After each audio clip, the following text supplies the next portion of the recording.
မင်္ဂလာပါရှင်ယူသက်ပါကျွန်မက traders တွေအတွက်အတင်ပေးတဲ့ဝန်ဆောင်မှုတွေနဲ့တင်တဲ့နေ့ကိုတင်ပြပို့ချပေးလေးရှိပါတယ်လက်ရှိဒီနေ့ကတော့မေလ28ရက်နေ့ကြာသပတေးနေ့ဖြစ်ပါတယ်ရှင်မြန်မာအချိန်ကတော့မနက်10:25မိနစ်ရှိသွားပါပြီဒီဗီဒီယိုထဲမှာတော့တရက်တာ trade လို့အဆင်ပြေစေဖို့အတွက်ကမ္ဘာရွှေဈေးကွက်ကိုသုံးသပ်ပေးသွားမှာပဲဖြစ်ပါတယ်ဆိုတော့ကျွန်မနဲ့တူတူ analysis လေးလုပ်ကြည့်အောင်ပါနော်လက်ရှိဈေးကတော့$4,383ဒေါ်လာဝန်းကျင်မှာရှိနေပါတယ်ဒီနေ့ဈေးလောက်ကတ်ကိုကြည့်မယ်ဆိုရင်ကမ္ဘာရွှေဈေးက$4,460ဝန်းကျင်ကနေဈေးဖွင့်လာတယ်$4,460စွန်းစွန်းလေးအထိသူကဈေးတက်သွားတယ်အဲ့ဒီကနေတောက်လျှောက်ဆင်းလာခဲ့တာကလက်ရှိက$4,380အထိအနေဆုံးကျထားပြီးသွားပြီပေါ့နော်အခုဈေးကိုကြည့်မယ်ဆိုရင်လည်းဒီ80နားမှာပဲရှိနေပါတယ်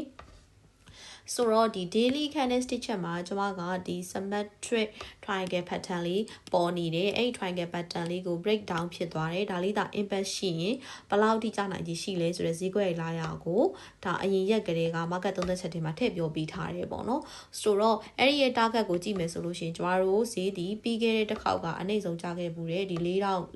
4,000နဲ့100ဝန်းကျင်ပေါ့နော်4,090 4,100ဝန်းကျင်အထိရောက်လာနိုင်ကြီးရှိတယ်ဆိုပြီးတော့ကျွန်မအရင်ရက်ဒီမှာသုံးသပ်ပေးထားပါတယ် market analysis လေးပေါ့နော်အဲ့ဒီလိုလေးပေါ့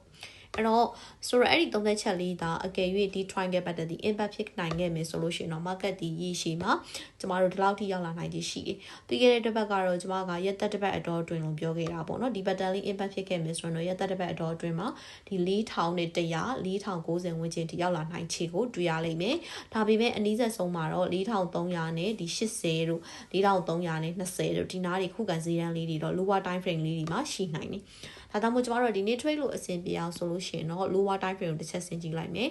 1 hour ကိုဆင်ကြည့်ပေးလိုက်မယ်เนาะအခုဈေးကတော့တောက်လျှောက်ကြီးကျနေတာကိုတွေ့ရတယ်ပေါ့လေအဲ့တော့အယောင်းဘက်မှာပဲကျမတို့ဦးစားပေးပြီးစဉ်းစားတင်နေပြန်ရောင်းမှုဈေးတန်းတွေကိုပြောပါဆိုရင်တော့အမြင့်လေးတွေပြန်ဆောင်မှုဆိုရင်တော့4,400နားကိုတစ်ချက်ပြန်ဆောင်လို့ရတယ်သူ့ရဲ့အထက်မှာဆိုရင်တော့ကျမတို့4,400နဲ့25တဝိုက်ကိုတစ်ချက်ပြန်ဆောင်လို့ရတယ်သူ့ရဲ့အထက်မှာတော့4,455နဲ့4,445ဝန်းကျင်ပေါ့နော်အဲ့ဒီဈေးတန်းလေးတွေကိုပြန်ဆောင်ပြီးတော့ရောင်းလို့ရပါတယ်တစ်ဆင့်ချင်းပေါ့ဘယ်နာပြန်ကြောက်မလဲစောင့်ကြည့်ပြီးတော့ရောင်းလို့ရတယ်အဝယ်ကိုပဲကြိုက်တယ်ဆိုတဲ့ traders တွေကတော့လက်ရှိဈေးကနှိမ့်နေလို့ခံစားရလို့ဝယ်ချင်တယ်ဆိုရင်တော့ကျမတို့ history မှာနည်းနည်းပြန်သွားရှာကြည့်လိုက်မယ်ပေါ့နော်ဘယ်ဈေးတန်းလောက်ဒီအဝယ်စဉ်းစားလို့ရနိုင်လဲပေါ့လက်ရှိရောက်နေတဲ့ဈေးရဲ့အောက်မှာဆိုရင်ခုခံဈေးတဲ့အနေနဲ့တော့ကျမတို့ကြမ်းခင်းဈေးဒီ4,350ရှိမယ်အဲ့တော့အနာလီတစ်ဝိုက်မှာအဝယ်ပြန်ရနိုင်မလားစောင့်ကြည့်လို့ရတယ်နောက်ထပ်တစ်နေရာဒီကျမတို့ဒီမှာ4,320နဲ့4,305ဝန်းကျင်ပေါ့ဒီဈေးတန်းလေးတွေကနေပြီးတော့အတက်ပြန်လာမလားပေါ့ခုခံဈေးတန်းလေးတွေအနေနဲ့တစ်ချက်ပြန်ဆွဲတင်သွားမလားစောင့်ကြည့်လို့ရတယ်သူ့အောက်ကိုထိုးဆင်းသွားရင်တော့ market ဒီကျမတို့ဒီအောက်မှာ4,200ဈေးတန်းနေပဲရှိတော့တာပေါ့နော်4,200သူ့ရဲ့အောက်မှာဆိုလို့ရှိရင်တော့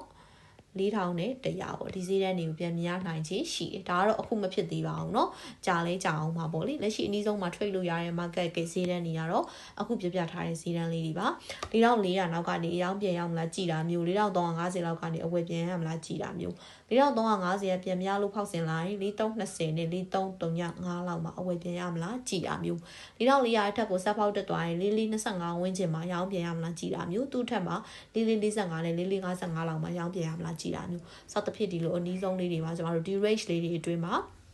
ကိုကားပြီးတော့ market က trade လို့ရနိုင်ပါတယ်ဆိုတော့ဒီ analysis လေးကနေပြီးတော့လူချင်းမင်းတို့ trade ဖို့အတွက်ထောက်ကူတစ်စောတစ်ခုပြုမယ်လို့မျှော်လင့်ပါတယ်ဗီဒီယိုလေးကိုနေ့စဉ်စောင့်ကြည့်ပေးနေတဲ့ trader space တွေများအားလုံးကိုကျေးဇူးတင်ပါတယ်ရှင်အကယ်၍ကျမနဲ့တူတူ time machine တွေ trade ချင်တာပဲဖြစ်ဖြစ်သင်တန်းတွေလေ့လာချင်တာပဲဖြစ်ဖြစ်ကျမတို့ Telegram ကနေစာပို့ပြီးတော့စုံစမ်းလို့ရပါတယ်နော်